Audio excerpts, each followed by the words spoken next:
Hello 8th class बच्चों, ये आपकी आज की एक्टिविटी है जो आपको वर्कशीट पर करनी है। इसमें आपको 3 मैप भरने हैं।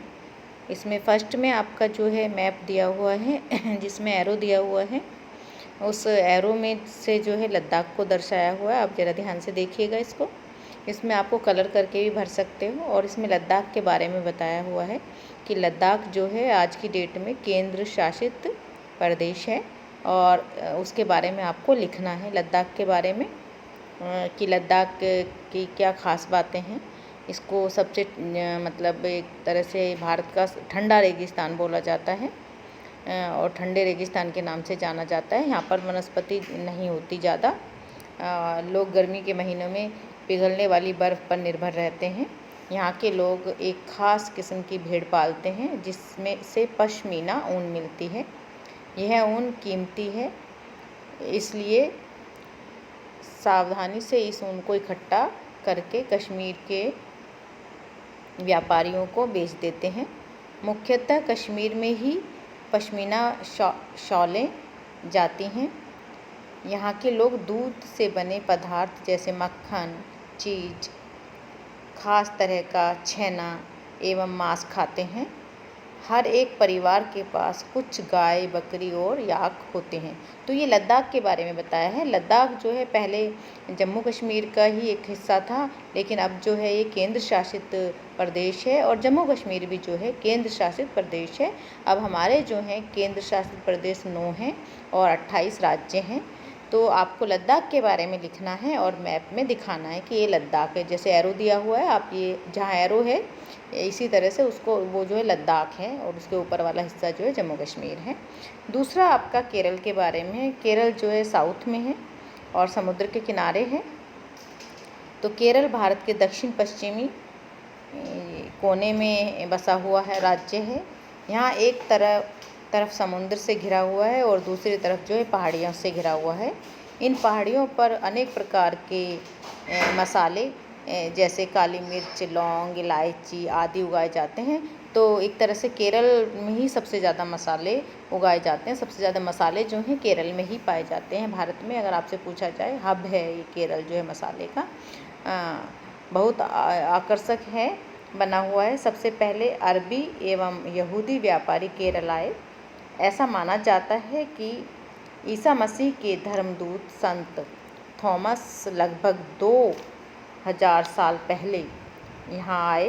भारत में ईसाई धर्म लाने का श्रेय उन्हीं को जाता है। आपसे पूछा जा सकता है कि भारत में ईसाई धर्म लाने का श्रेय किसको जाता है, तो आप देखना इसमें कौन है, धर्मदूत संत थॉमस। ठीक है, तो उन्हीं को जाता है। अरब से कई व्यापारी यहाँ आकर बस गए। इब्न बतूता ने जो करीब 700 साल पहले यहाँ आए, मोरक्को से आए थे इब्न बतूता, अपने यात्रा वृत्तांत में मुसलमानों के जीवन का विवरण देते हुए लिखा कि मुसलमान समुदाय की यहाँ बड़ी इज्जत थी। वास्को डिगामा पानी के जहाज़ से यहाँ पहुँचे तो पुर्तगालियों ने यूरोप से भारत तक का समुद्री रास्ता जाना। तो वास्को डिगामा ने जो है 1498 में, जो कि एक पुर्तगाली नाविक था, वो इसी रास्ते से इधर की साइड से आया था। उसको हम बोलते हैं केप ऑफ होप, आशा अंतरीप। तो उसके से भारत की खोज की थी 1498 में। उसके जो कि पुर्तगाली था, उसके बाद फिर अंग्रेज़ आए थे भारत में।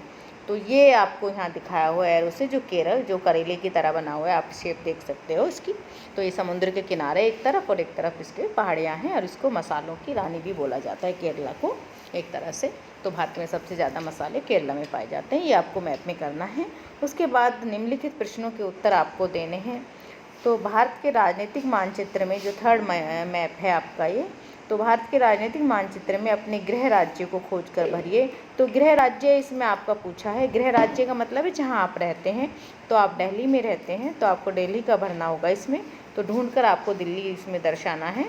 ठीक है, दिल्ली के बारे में। और उसके बाद अपने गृह राज्य के विषय में कुछ रोचक जानकारी इकट्ठी करके लिखिए। तो आपको दिल्ली के बारे में जो भी आपको अच्छा लगे, जो भी वहाँ पे हमारी जो सांस्कृतिक धरोहर है, कौन सी विश्व की बड़ी बड़ी चीज़ें हैं, दिल्ली के बारे में जो भी आपको लगे क्योंकि दिल्ली पूरी तरह से अभी राज्य नहीं है, तो दिल्ली केंद्र शासित राज्य है, इसको अर्ध राज्य का दर्जा दिया हुआ है। तो पहली रोचक बात तो इसमें यही है कि यहाँ पर विधानसभा के चुनाव होते हैं, जबकि और किसी केंद्र शासित राज्य में नहीं होते हैं। और उसके अलावा यहाँ पे जामा मस्जिद है और आपका लाल किला है, तो पार्लियामेंट है, तो बहुत सारी चीज़ें आप दिल्ली के बारे में इसमें लिख सकते हैं। ठीक है बच्चों।